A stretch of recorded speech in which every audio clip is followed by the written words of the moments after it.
there's a lot of joblessness, hopelessness. And also, there's really not much that the youth can look up to. Like, we're not seeing opportunities out there. And even if the opportunities there, it's been given to the boomers. Old guys are the ones who are still taking jobs. But on a run system.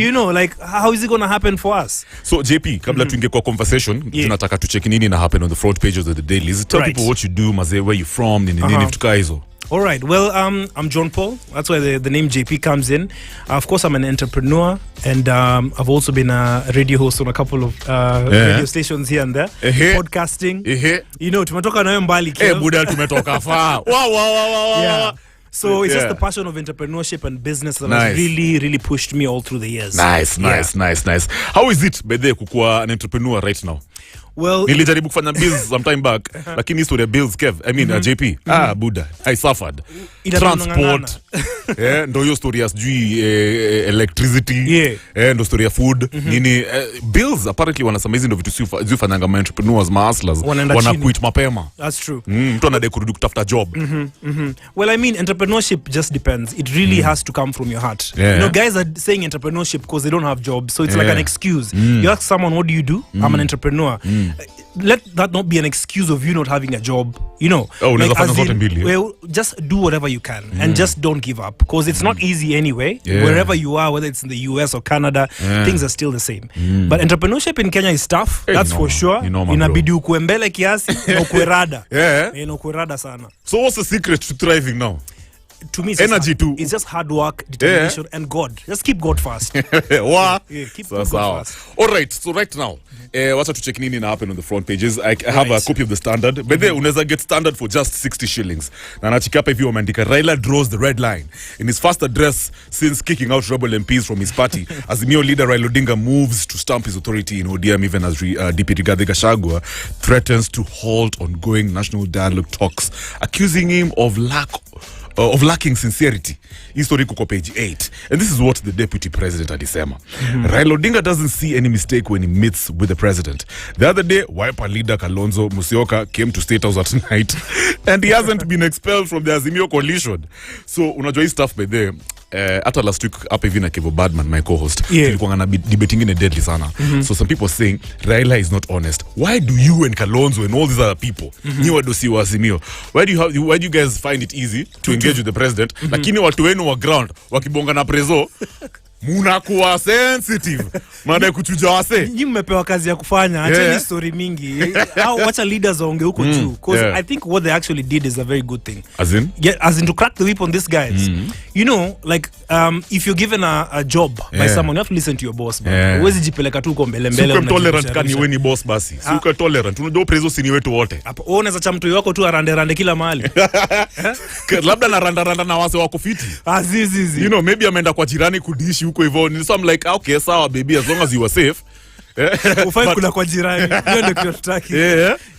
So you're saying hakuna shida, as in no, sorry, you're saying people have to toe the line. People have to toe the line. Kuwa na principles. Yeah, there has to be principles. There has to be direction in a party, and that's for sure. There's nothing wrong with meeting the president, but are you really going there to look for the rights of your people? Are you really? Is it an agenda-based meeting, or are you going there for your own pocket? So nakumbuka pia previously in the previous government, nakumbuka kina Rao pia walikuwa na beef sana na watu kama kina Aisha Jumwa nini, and they actually threatened to kick them out. It didn't really work. What I'm also seeing is apparently the president alibonga na Elisha Odhiambo, that is the MP kutoka game, akambia Elisha, I was going to pressure. Nyima guys amtachujua. Do you think it's actually possible to kick these guys out of ODM? Because I know they're going to go to court. Right. Tomo Jenda, the senator Kisumu, ameshaenda court. Will Raila be successful in kicking out these quote-unquote rebels kutoka kwa Azimio coalition? Ama nisema ODM specifically? I think this time it's actually going to go down. These guys are actually going to be swept. Because it's very clear that the agenda is not based for the common mwananchi. These guys are going there for other agendas, and it's been very clear. And ODM doesn't play around. So whether those guys go to court, blah, blah, blah, they'll just come up with new rules and statutes, and these guys will be swept out. Umonaita kwa successful this time. Mina ona hii hawa tunaenda kupanguzwa. Na kukakuwa na by-election, maze. Chance, or people like, let's say, Jalas. Anaweza make it kweli Langata. Jalas? If he is to come back and run as an independent.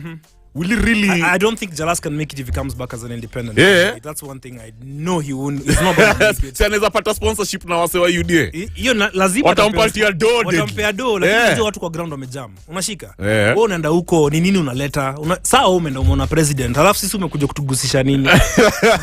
Hatuwezi katu mataani umeenda umekaa alafu unashika. Everyone is waiting like what have you been up to? Yeah. You know, so if you're not coming back with anything to the table, then it means that you're not really helping us as a leader. So that's how I think the people feel. Right. Unajua mimi ni mtu wa Lang'ata by the way. I've lived in Lang'ata for almost all my life, like ever since I was 12. So is it true that watu walivotea Jalas for who he is, not for the party? Yeah, they voted for him for who he is. Not the party? No, not the party. Not ODM. Kuna kitu na nisho. What? Yeah. Wait, you guys, be serious. Us guys used to go to these places, hangouts, like we saw the kind of solidity he had on the ground. Yeah, he was really legit. Like, people felt like, yeah, this is the guy. Jalas ni popular hivyo. Alikuwa anapendeka hizo matime. Saizi anaanza kukatia watu. So sawa manzi. Anyway, we'll see. But my guys, if at all by elections itakuwa zina go down, will Jalas really make it? Anaweza make a comeback, akaran kama independent. Anyway, we're just thinking hypothetically, out loud. Yeah. And then I can see here bittersweet fresh calls to crush sugar sector cartels. Leaders and sugar industry stakeholders from the cane growing belt hit out at cartels and barons who have brought down the sector and blame lack of coherent policy for the reigning chaos. History kuko page 4 and 3, and a quick one hapa hivi Daily Nation. 2022 elections. Si bado na masiasa manze. President William Ruto is marking 1 year in office this week. 48 hours of drama at Bomas. That is what imeandikwa hapa hivi kwa the front page of the Daily Nation. Anniversary as a tense and anxious nation awaited for the announcement of the next president. The National Tallying Center in Nairobi was receiving visitors with various requests to IBC chairman Wafula Chebukati and his team, but the events of August 14th and 15th were possibly the defining moments of the election.